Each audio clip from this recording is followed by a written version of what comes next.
Hello students, today we will be starting with a new chapter and the name of the chapter is revenue. सुना है word revenue, profit, है ना? ये words तो कई बार सुना होगा. देखिए रेवेन्यू वर्ड का मतलब समझें. Revenue is the sale receipts of the firm. जितना भी सेल करने के बाद किसी कंपनी, किसी ऑर्गेनाइजेशन, किसी बिजनेस के पास जो भी पैसा आता है उसे हम बोलते हैं revenue. Sale receipts of the firm is known as what? That is known as revenue. मैं एक शॉपकीपर हूं, मैंने कुछ भी गुड्स सेल आउट किए और उन गुड्स को सेल आउट करने के बाद मेरे को एक डे के अंदर जो रेवेन्यू जनरेट हुआ वो 2000 रुपीज़ का हुआ फॉर एग्जाम्पल. अब बात यह आती है कई बार माइंड में, जैसे मैंने बोला कि रेवेन्यू प्रॉफिट बहुत कॉमन वर्ड्स हैं जो हम लोग डेली लाइफ में भी यूज़ करते हैं. तो रेवेन्यू और प्रॉफिट क्या सेम हुआ? क्या मैं ये बोल सकता हूँ कि ये जो 2000 रुपीज़ मेरे पास आए हैं ये मेरा प्रॉफिट है या नहीं? नहीं. हमें लगता है नहीं यार, रेवेन्यू थोड़ा ना, 2000 रुपये की मेरी सेल है, 2000 की मेरी सेल की रिसिप्ट्स हैं, जो पैसा मेरे पास बेचने के पास आ रहा है, लेकिन सारा का सारा पैसा जो बेचने के बाद आया वो मेरा प्रॉफिट थोड़ी ना हुआ. तो क्या डिफरेंस हुआ इन दोनों वर्ड्स के अंदर? One is revenue and the second one is profit. क्या डिफरेंस हुआ? रेवेन्यू सेल रिसिप्ट से बेचने के बाद जो पैसा आ रहा है वो मेरा रेवेन्यू है, लेकिन उसके अंदर एक कॉस्ट का एक एलिमेंट होता है. वो गुड्स भी तो मैंने परचेस किए होंगे, और जब वो गुड्स मैंने कहीं से भी परचेस किए होंगे तो मुझे कुछ ना कुछ कॉस्ट पे करनी पड़ी होगी, उसके लिए कुछ ना कुछ मुझे पैसा इनकर करना पड़ा होगा. यानी कभी अगर मुझे प्रॉफिट्स निकालने हैं तो मैं क्या करूँगा, 2000 रुपीज़ में से कॉस्ट को माइनस कर दूंगा तो मेरे प्रॉफिट्स आएंगे. ये वाला चैप्टर जो सा है ये कन्फाइंड है हमारा रेवेन्यू से रिलेटेड, कि बेचने में पैसा कितना आ रहा है. एग्जाम्पल हम लोगों ने लिया 2000 रुपीज़ रेवेन्यू जनरेट हुआ, 1500 मेरी कॉस्ट आई थी, तो प्रॉफिट कितना हुआ? प्रॉफिट हुआ मेरा 500 रुपीज़ का. जबकि रेवेन्यू कितना हुआ? रेवेन्यू हुआ मेरा 2000 रुपीज़ का. रेवेन्यूज को हम 3 पार्ट में कैटेगराइज कर सकते हैं. जैसे कि हम लोगों ने प्रोडक्शन चैप्टर के अंदर अपने प्रोडक्ट को 3 पार्ट में क्लासीफाई किया था, मार्जिनल, एवरेज और टोटल. यहाँ पर हम लोग रेवेन्यू को भी बेसिकली 3 पार्ट में क्लासीफाई करेंगे. The first one is total revenue. नाम से पता लग रहा है टोटल कितना पैसा आ रहा है, that is total revenue. Total receipts from the sale of the firm या total receipts of sale of the firm is known as what? That is known as total revenue. मैंने 10 यूनिट सेल आउट करी, उन 10 units को sell out करने के बाद मेरे को 500 रुपीज़ मिल रहे हैं, तो ये मेरा क्या हो गया? ये मेरा टोटल रेवेन्यू हो गया.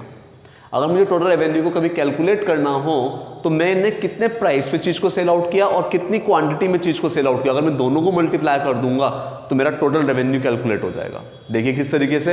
एग्जाम्पल लेकर चलते हैं कि मैं मार्कर्स के अंदर डील करता हूं और 1 मार्कर इज ऑफ ₹20, यानी कि इसका प्राइस मैंने कितना बताया आपको? मैंने बताया है कि इसका प्राइस जो सा है मार्कर का वो कितना है? ₹20 है. और मैंने एक दिन के अंदर for example 10 marker sell out किए, तो नंबर ऑफ यूनिट सोल्ड कितनी है? कितनी यूनिट सेल आउट करी मैंने बोला मैंने 10 सेल आउट किए हैं. तो टोटल रेवेन्यू कितना मेरे पास आया? टोटल पैसा मेरे पास कितना आया है इनकी सेल से? It will B 20 is the price and 10 units I am selling. It means I will B multiplying 20 with 10 and I will get ₹200. तो 200 क्या हो गई? 200 मेरा रेवेन्यू हो गया या टोटल रेवेन्यू हो गया. ये सेल रिसिप्ट्स हो गई. क्या किया मैंने प्राइस को लिया और क्वांटिटी को लिया और दोनों को मल्टीप्लाई कर दिया, तो मेरा टोटल रेवेन्यू कैलकुलेट होकर आ गया. यानी कि एक फॉर्मूला है टोटल रेवेन्यू का कैलकुलेट करने का, वो है मेरा कि प्राइस कितना है और कितनी क्वांटिटी मैंने सेल आउट करी है. दोनों को अगर मैं मल्टीप्लाई कर दूंगा प्राइस और क्वांटिटी को, तो what I will be getting total revenue of the firm. Clear हुई ये वाली बात? समझ में आ गया इतना? ठीक है. तो ये क्या हुआ? टोटल रेवेन्यू समझ में आया. Price into quantity is what? Total revenue. Next one is average revenue. Average पता है कि ऑन एन एवरेज एक यूनिट को सेल आउट करके मेरे पास कितना पैसा आ रहा है उसे बोलते हैं एवरेज रेवेन्यू. फाइन. देखिए एवरेज रेवेन्यू अगर मैं यहीं से फाइंड आउट करूं कि टोटल रेवेन्यू मेरे पास 200 रुपीज़ आए और मैंने कितनी यूनिट सेल आउट करी है, मैंने सेल आउट करी है 10 यूनिट्स, 10 मार्कर्स मैंने सेल आउट किए हैं, तो मेरे पास ऑन एन एवरेज एक से कितना आ रहा है? एक से मेरे पास ₹20 आ रहा है. तो एवरेज रेवेन्यू क्या हो गया मेरा? ₹20. फाइन. और एवरेज रेवेन्यू का जो फॉर्मूला रहेगा वो रहेगा मेरा टोटल रेवेन्यू को डिवाइड कर देंगे हम लोग यूनिट सोल्ड से या क्वांटिटी से, तो मेरा पर यूनिट रेवेन्यू कैलकुलेट हो जाएगा. Average revenue is revenue that is fetched to the firm by selling, और it is per unit revenue of the firm कि पर यूनिट से कितना पैसा आ रहा है उसे हम बोलते हैं एवरेज रेवेन्यू। फाइन। अब एट टाइम एक क्वेश्चन बोर्ड्स में आया करता था कभी, जब तक के ये बेसिकली हमारा क्लास 12th के अंदर था, कि show that average revenue and price are same. तो हम लोग देखेंगे कि किस तरीके से हम लोग इस चीज को शो कर सकते हैं कि एवरेज रेवेन्यू और प्राइस सेम है। आई होप टोटल रेवेन्यू और एवरेज रेवेन्यू का कंसेप्ट अभी के लिए एक बार क्लियर हो गया है।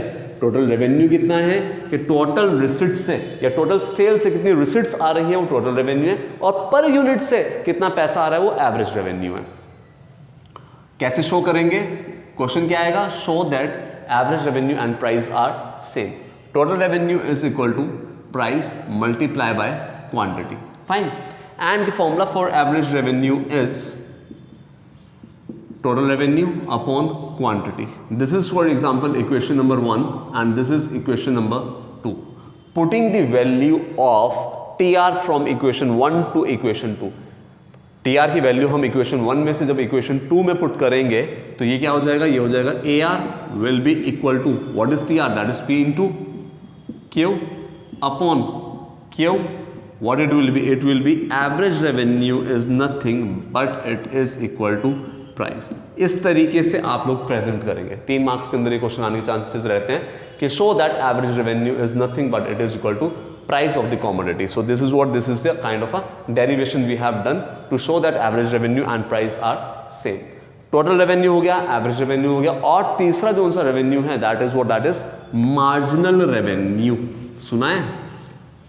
मार्जिनल वर्ड तो मेरे ख्याल से अब तक के मुझे एक्सपेक्टेड है कि रट गया होगा, है ना।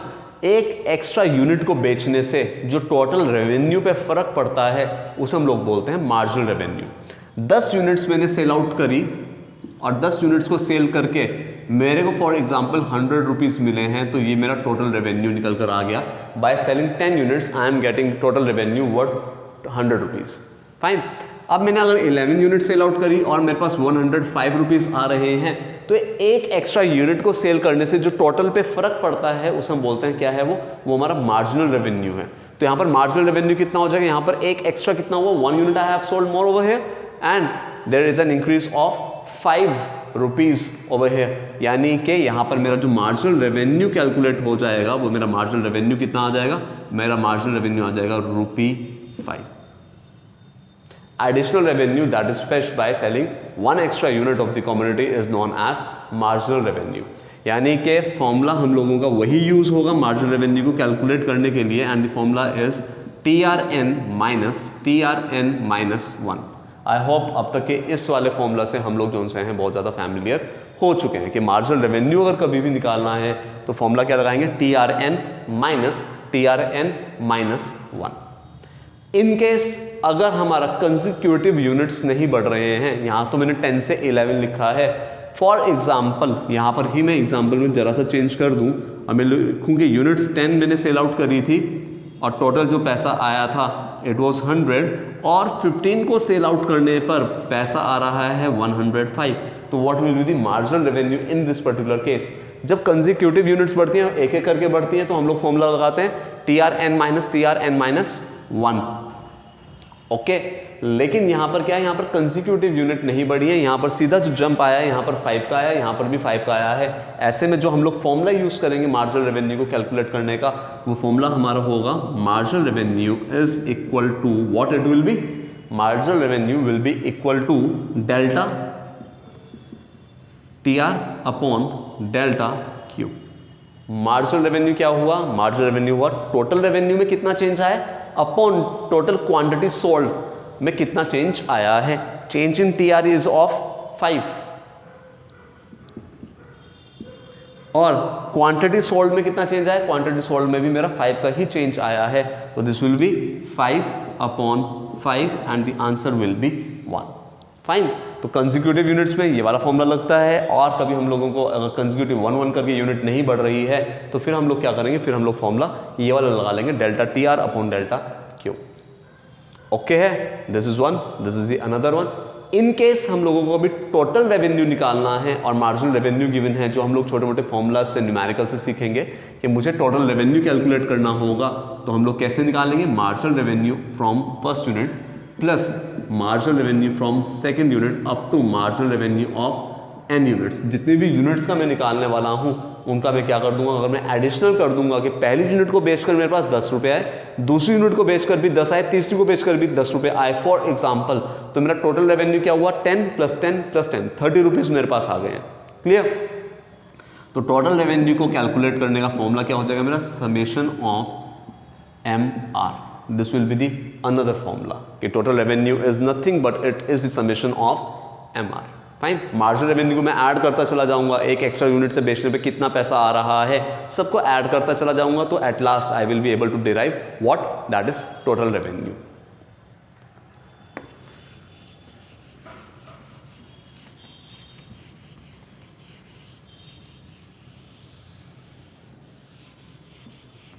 चलिए, अब जो हमारे सिलेबस के अंदर रहेगा वो सिलेबस के अंदर हमारा 2 पार्ट के अंदर डिवाइडेड है कि हमें रिलेशनशिप पढ़ना है, MR और AR का रिलेशनशिप क्या रहता है जब हमारा प्राइस सेम रहे, और दूसरे के अंदर हम लोग देखेंगे कि अगर मैं प्राइस चेंज कर रहा हूं तो कैसा रिलेशनशिप आएगा।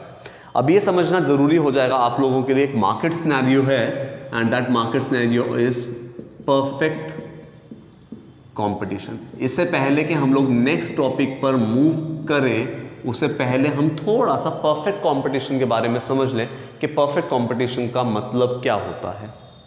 परफेक्ट कंपटीशन या किसी भी मार्केट को हम लोग डिफाइन करते हैं उसके पैरामीटर के बेसिस पे।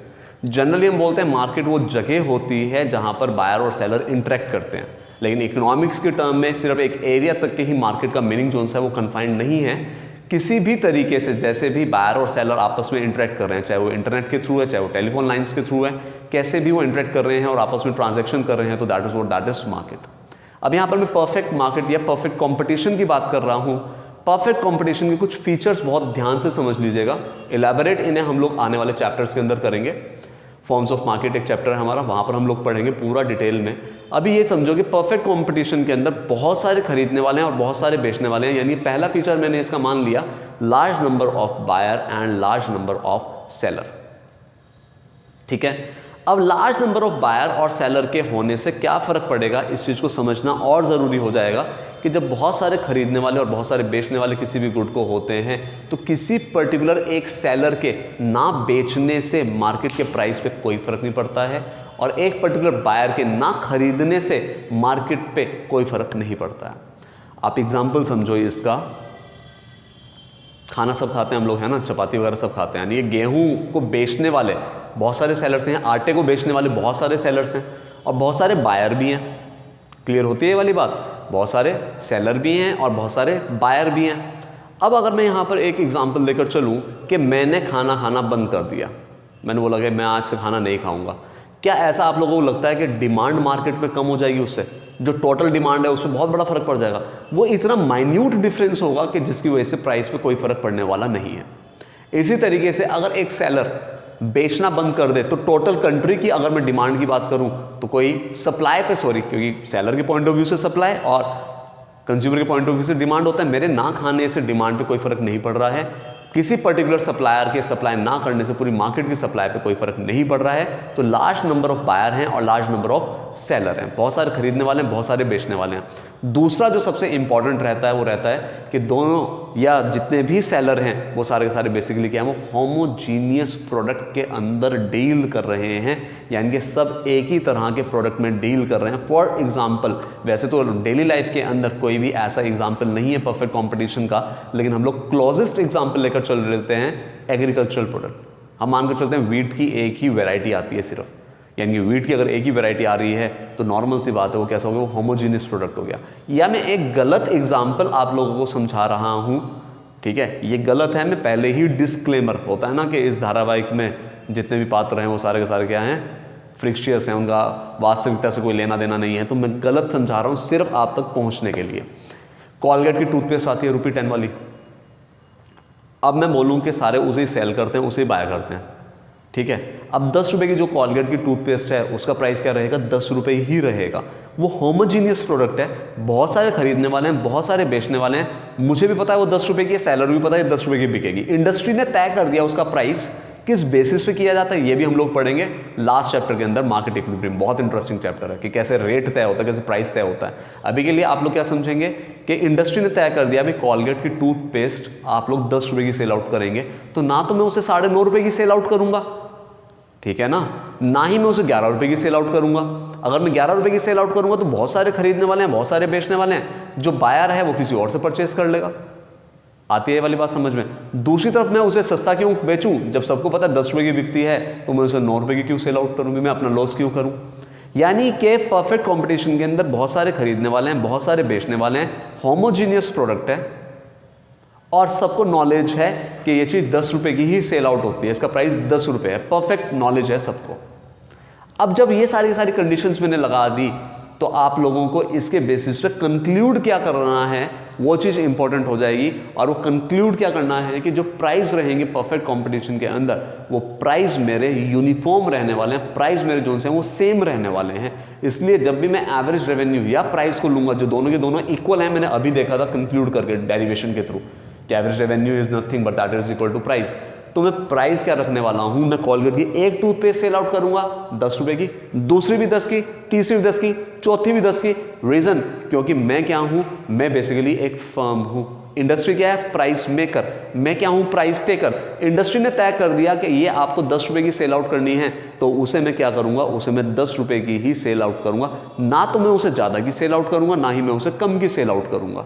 इसे हम बोलते हैं ये परफेक्ट कंपटीशन है।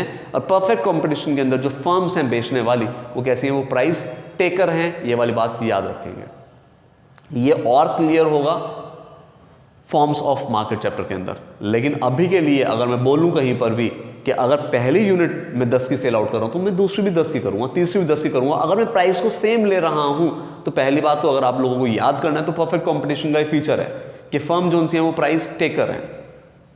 इंडस्ट्री ने तय कर दिया कि 10 रुपए की बिकनी है चीज, तो 10 रुपए की सेल आउट करूंगा। बहुत सारे खरीदने वाले, बहुत सारे बेचने वाले, मैं महंगी बेचूंगा, किसी और से परचेस कर लेंगे, सस्ती बेच के मैं अपना नुकसान नहीं करूंगा। प्रोडक्ट होमोजीनियस है, प्रोडक्ट डिफरेंशिएटेड हो, मैं बोलूं कि मेरा प्रोडक्ट दूसरे के प्रोडक्ट से अलग है। अगर मैं बोलूं कि मेरा प्रोडक्ट दूसरे के प्रोडक्ट से अलग है, तो मैं अलग प्राइस चार्ज कर सकता हूं। लेकिन अगर प्रोडक्ट बिल्कुल होमोजीनियस है, कोई डिफरेंस ही नहीं है, तो मैं किस नाम पे अलग प्राइस चार्ज करूंगा। आप लोग अगर जनरल लाइफ में देखें तो लेट्स से मोबाइल का क्या सबका प्राइस सेम है? नहीं, क्योंकि सबके फीचर्स अलग अलग हैं। कोई बोल रहा है कि उसमें प्रोसेसर अच्छा है, कोई बोल रहा है कि उसके अंदर जो सा मेमोरी ज़्यादा है, कोई बोल रहा है कि उसका कैमरा क्वालिटी अच्छी है। जब प्रोडक्ट अलग अलग डिफरेंशिएटेड होगा तो आप अलग प्राइस चार्ज कर सकते हो ना। अगर एक ही प्रोडक्ट पूरी कंट्री के अंदर बिक रहा है, सब उसे ही बना रहे हैं, बिल्कुल यूनिफॉर्म बन रहा है और सब उसे ही खरीद रहे हैं, तो मैं एक्स्ट्रा प्राइस चार्ज कर ही नहीं सकता हूँ, क्योंकि मेरे प्रोडक्ट के अंदर एज सच कोई डिफ्रेंसिएशन नहीं है। तो ये आज के लिए आप लोगों को याद रखना है कि परफेक्ट कंपटीशन क्या है। परफेक्ट कंपटीशन के अंदर मैं प्राइस सेम रखने वाला हूं। अगर इसी चीज को मैं ध्यान में रखूं, तो मैं आज एआर और एमआर का रिलेशनशिप का जरा सा पार्ट स्टार्ट करते हैं कि एआर और एमआर में कैसा रिलेशनशिप होगा। Units sold 1 2 3 4 and let's say this is 5। मैंने यहां पर लिख दिया प्राइस पहली यूनिट का फॉर एग्जाम्पल 5 रुपीज है, तो सेकंड यूनिट का प्राइस कितना रहेगा ये बताएं आप मुझे। सेकंड यूनिट का प्राइस भी 5, it will B 5 5 and this will B 5, यानी कि price will remain same. Got it? Price क्या रहने वाला है? मेरा प्राइस सेम रहने वाला है। और प्राइस या मैं इसे लिख सकता हूं एवरेज रेवेन्यू। अब आज का आपका सिर्फ और सिर्फ एक बहुत छोटा सा होमवर्क है कि आप लोगों को यहां पर कैलकुलेट करना है टीआर, और फिर आप लोग कैलकुलेट करेंगे एमआर, और फिर एक ग्राफ बनाकर रखेंगे कि कैसा ग्राफ बन रहा है, एआर और एमआर का रिलेशनशिप क्या आ रहा है। अब आप लोगों को जितना आज के लिए समझाया उसे अप्लाई करें कि ठीक है प्राइस सेम, परफेक्ट कॉम्पिटिशन है, हम क्या हैं, हम प्राइस टेकर हैं, प्राइस सेम रहेगा। टीआर निकालो, एमआर निकालो, एक ग्राफ बनाओ जिसपे एआर और एमआर बनाओ with reference to unit sold.